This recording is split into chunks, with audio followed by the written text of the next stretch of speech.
इनको परमानेंट तो नहीं किया जा सकता, क्योंकि बजट ही नहीं है, क्यों पोस्ट ही नहीं है तो बजट कहाँ से आएगा। 520 माना जिसमें मैंने कहा कि वन टाइम एक्सेप्शन, कि इनको एक ऑनरेबल कोई जो है उनको सेटलमेंट की जाए, इनको परमानेंट तो नहीं किया जा सकता क्योंकि बजट ही नहीं है, क्यों पोस्ट जाए, इनको परमानेंट तो नहीं किया जा सकता क्योंकि बजट ही नहीं है, क्यों पोस्ट ही नहीं। हाँ, श्राइन बोर्ड के अंतर्गत ये सारा मामला है, सरकार के मध्य उसके अंतर्गत नहीं आता। और भारतीय जनता पार्टी की अगर सरकार भी रही तो वो थोड़े समय के लिए रही है, तो हमने तब कोशिश की थी। लेकिन ये श्राइन बोर्ड है, यहाँ जो है बाकी जो बोर्ड है उसके सामने हम भी जिस प्रकार से आप बात रख रहे हैं हम भी बात रखते हैं। तो इसलिए जो है अल्टीमेटली जब कोई कंसेंसस होगा तभी चीज आगे बढ़ेगी, तो हम पूरा प्रयास में हैं कि इस पर कंसेंसस बने। नमस्कार, आप देख रहे हैं श्री माता वैष्णो देवी प्रेस क्लब कटरा का पेज। और बात करें तो आज कटरा में जो सम्मेलन हो रहा है भाजपा का, उसी के साथ बात करने के लिए हमारे साथ माननीय डॉक्टर निर्मल सिंह जी भी जुड़ चुके हैं। डॉक्टर साहब, पहली तो ये जो मंडल कार्यक्रम आज कटरा में हो रहा है, ये कितना ज्यादा महत्वपूर्ण भूमिका निभाता है भाजपा के लिए? देखिए, पहले तो ये जो कार्यक्रम है भारतीय जनता युवा मोर्चा का है, और भारतीय जनता मोर्चा के जितने भी मंडल प्रधान हैं पूरे जम्मू कश्मीर के, उनका सम्मेलन है। उसके ऊपर के अधिकारी यहाँ पर हैं, और इस सम्मेलन में खुशी की बात है कि 125 से 250 तक जो है कार्यकर्ता इसमें सम्मिलित हैं, और जितने लोगों को आना था उससे लगभग 90% लोग उनकी उपस्थिति है।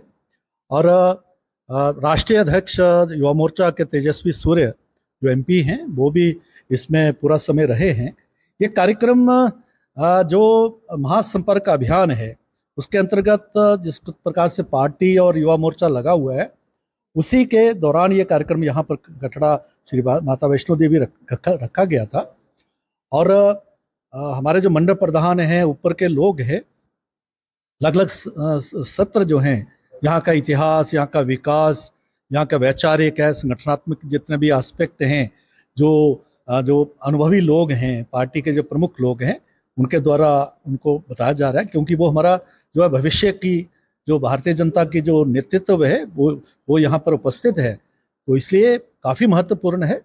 मोदी जी का जो भारत है, जो उनके जो है सपनों का भारत, जिसको हमने जो है सुना, उनको 27 तारीख को जिस प्रकार का विजन उन्होंने भारत के लिए दिया है, और भारत का जो रोल है पूरे भविष्य में, उसके लिए उनकी जो विजन है, और भारत में जहाँ भारतीय संस्कृति इस सारे को कि हमारी जो अगली पीढ़ी है उस तक जाए, तो विभिन्न जो हमारे प्रमुख लोग हैं, जो नेतागण हैं, जो संगठन के लोग हैं, उन्होंने इन सभी लोगों को जो है अपने अनुभव और जो थ्योरेटिकल पार्ट है जो उनको बताया।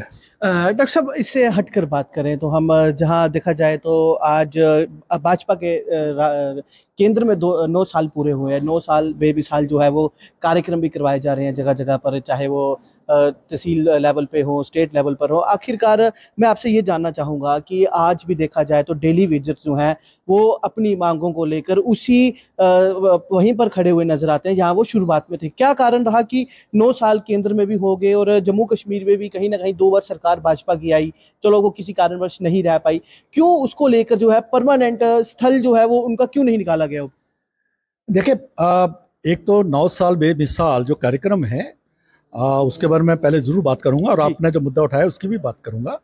देखिए, 9 साल में मोदी जी के नेतृत्व में जो सरकार केंद्र में रही, जिस प्रकार का उन्होंने एक कहना, मैं कहूंगा कि अनपैरेलल, इस प्रकार का जो चाहुमुखी कोई भी आप एस्पेक्ट ले लीजिए, नेशनल जो है नेशनल लाइफ का, चाहे आर्थिक पक्ष है, सुरक्षा का पक्ष है, जो वैचारिक पक्ष है, मतलब कोई पक्ष ले लीजिए, उसमें उन्नति की है। उन्नति ही नहीं की, पूरी दुनिया में अपना नाम जो है स्थापित किया है। अभी जिस प्रकार से अब अमेरिका की जो दौरा रहा मोदी जी का, और जिस प्रकार का वहाँ रिसेप्शन मिला, ये भारत की इज्जत है, तो उसको ही हम लोगों तक लेके जा रहे हैं। क्योंकि लोकतंत्र जो है ये परसेप्शन की बात है। आप बहुत कुछ करते हैं, बहुत कुछ किया है, अनपैरेलल किया है, लेकिन जब तक लोगों तक नहीं पहुंचेगा तो लोग जो है, क्योंकि बड़ी शॉर्ट मेमोरी होती है, तो कई बार भूल जाते हैं। उसके लिए कार्यक्रम करें। जहाँ तक आपने जो मुद्दा उठाया है डेली वेजेस का, वो पक्के तौर पर हमारे लिए भी बड़ा महत्वपूर्ण मुद्दा है। आपको याद होगा जब हम सरकार में थे तो एक कैबिनेट सब कमेटी बनी थी, उस सब कमेटी में ये आया था कि इनका क्या किया जाए। एक मैं स्पष्ट कर दूं, जो पिछली सरकारों ने, कांग्रेस, नेशनल कॉन्फ्रेंस, उन सरकारों ने लगभग लाख से ऊपर ऐसे लोग हैं जो डेली वेजर्स हैं, उनको बिना किसी पोस्ट के लगा दिया था। कोई जो पेपर के लिए, स्याही के लिए, द्वात के लिए जो पैसा था उसमें 200-400-500 रुपए दे देते थे, और कई ऐसे पेड थे कि अनपेड थे। तो उनका, लोगों का कसूर नहीं था, सरकारों का कसूर था कि बिना किसी क्लियर वैकेंसीज को लगा दिया। लेकिन ये भी सच्चाई है कि पिछले सालों में 2014 से पहले से लेकर आज तक जो डिपार्टमेंट चला रहे हैं यही लोग चला रहे हैं। अगर बिजली की सप्लाई मिल रही है, पानी की सप्लाई मिल रही है, या बाकी क्षेत्र में यही लोग हैं जो हैं। तो हमने ये इसका जो है एक संज्ञान लेते हुए एक सब कमेटी बनी, फिर SRO 520 बना, 520 बना, जिसमें मैंने कहा कि वन टाइम एक्सेप्शन, कि इनको एक ऑनरेबल कोई जो है उनको सेटलमेंट की जाए। इनको परमानेंट तो नहीं किया जा सकता क्योंकि बजट ही नहीं है, क्यों पोस्ट ही नहीं है, तो बजट कहाँ से आएगा। तो इसलिए ये ओवर एंड अबव उनको लगाया गया था, तो किया 500। लेकिन अभी वो शायद जो सरकार ने उस पर नजरसानी की है। हाँ, इतनी बात ये तसल्ली की है कि जिनको 200-250 मिलता था आज 9,000-11,000 तक ले रहे हैं जो। लेकिन हमारा ये मानना है कि मिनिमम डेली जो वेजेस है उसको लागू किया जाए, और भारतीय जनता पार्टी का लगातार इसके ऊपर अपना हम लगे हुए हैं। जब भी हमें मौका मिलता है, चाहे हम LG साहब को मिलते हैं या अपने हमारे कोर ग्रुप के लोग, हम अमित भाई के पास भी गए थे, उसके बाद ये वेजेस उनकी बढ़ाई है। लेकिन हम कहते हैं अभी इससे हमारी तसल्ली नहीं है, और ये अच्छा किया जाए। कटरा की बात करें तो माननीय प्रधानमंत्री जी के द्वारा जो है एक कई सारी ऐसी सुविधाएं जो कटरा में दी गई। अगर एक्सप्रेस वे की बात करें तो दिल्ली अमृतसर कटरा नेशनल एक्सप्रेस जो है वो भी जल्द ही श्रद्धालुओं के लिए मिल जाएगा कि यात्रा और ज़्यादा सरल होगी। वहीं अगर हम ग्राउंड लेवल की बात करें तो सबसे ज़्यादा इस टाइम कटरा में क्राइसिस जो है वो बिजली को लेकर है। लगभग 8 से 9 घंटे की कटौती। इनकम की बात करें तो बिजली डिपार्टमेंट को शायद से हमारे जम्मू डिवीजन में सबसे ज्यादा पैसा जो है वो कटरा से ही जाता है कि होटल इंडस्ट्री सबसे ज्यादा यहाँ पर है। आखिरकार क्यों बिजली की सुविधा को लेकर अभी तक पूरी नहीं की जा सकती, और क्यों आप भाजपा के होने के बाद भी इस चीज को लेकर संज्ञान नहीं लेते? देखिए, आपने बड़ा ही महत्वपूर्ण आज मुद्दा उठाया है। जब माननीय राजनाथ जी आए थे तब भी उनके सामने ये मुद्दा आया था। मैं आपको याद करवाऊं, शायद कटरा के लोगों को याद होगा कि जब मैं बिजली मंत्री था, उप मुख्यमंत्री था, बिजली मंत्री था, मैंने कटरा को 24/7 बिजली का प्रबंधन किया था। ऐसे ही इंडस्ट्री को किया था, क्योंकि हमने कहा कि जो 2 महत्वपूर्ण ऐसे एरियाज हैं जिनको बहुत आवश्यकता है कि इतनी दूर से, हजारों किलोमीटर से दूर से जब श्रद्धालु यहाँ आता है, और उसको जो है यहाँ कम से कम बिजली तो उसको मिले, उसको पंखा तो मिले, AC तो मिले।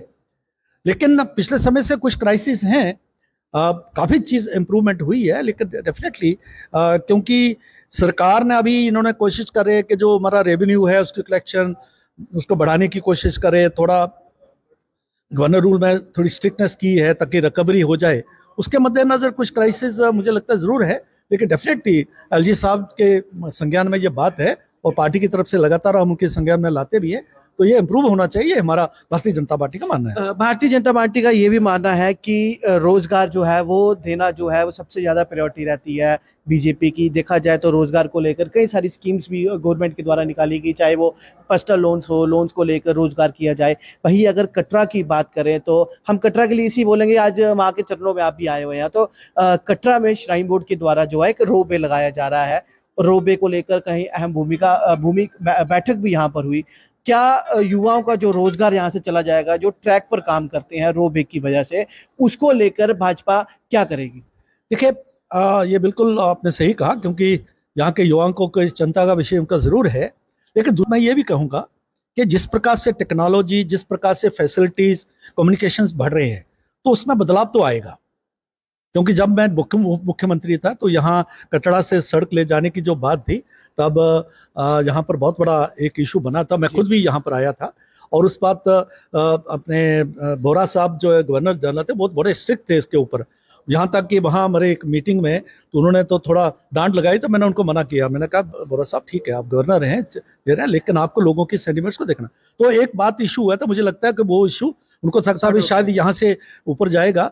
लेकिन फिर भी मैं कहूँगा कि दोनों चीज़ों को, श्राइन बोर्ड को कम्युनिकेशन भी देना, फैसिलिटीज भी देनी है, और लोग जो हैं उनका रोजगार दोनों का बैलेंस बनाने की जरूरत है, और डेफिनेटली इस लाइन पर जो है श्राइन बोर्ड सोच रहा होगा, ये मुझे पूरा विश्वास है। एक लास्ट सवाल आपसे करेंगे कि इलेक्शंस जब भी आती हैं तभी हमारे कटरा के बारीदारों का याद आता है। आप भी कटरा में 2-3 बार जब आप डिप्टी सीएम थे रैली के तौर पर एक म्युनिसिपैलिटी की शीला निवास को लेकर आए थे, उनकी बिल्डिंग का कॉम्प्लेक्स जब बनना था, तब भी आपने यही बात बोली थी कि बारीदारों का जो है वो परमानेंट हल जो है वो निकाला जाएगा। क्या अब फिर जब चुनाव होंगे तभी याद आएगा, जहाँ चुनावों के बाद एक बार फिर उन्हें जो है वो एज ए वोटर यूज किया जाएगा, फिर सरकार भूल जाएगी बारीदारों को?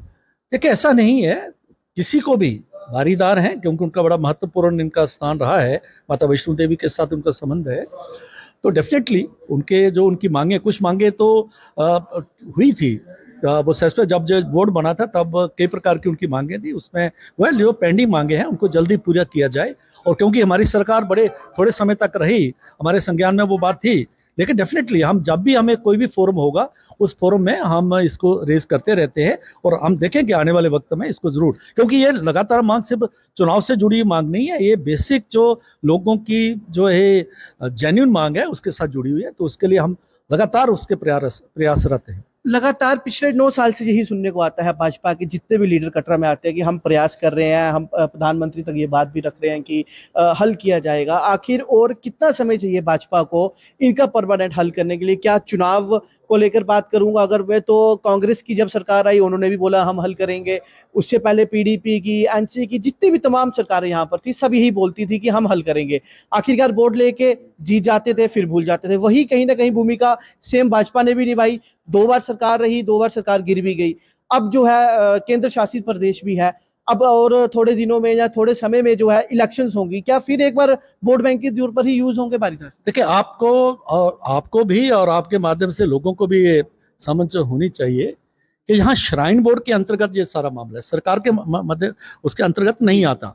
और भारतीय जनता पार्टी की अगर सरकार भी रही तो वो थोड़े समय के लिए रही है, तो हमने तब कोशिश की थी, लेकिन ये श्राइन बोर्ड है, यहाँ जो है बाकी जो बोर्ड है उसके सामने हम भी जिस प्रकार से आप बात रख रहे हैं हम भी बात रखते हैं, तो इसलिए जो है अल्टीमेटली जब कोई कंसेंसस होगा तभी चीज आगे बढ़ेगी, तो हम पूरा प्रयास में हैं कि इस पर कंसेंसस बने।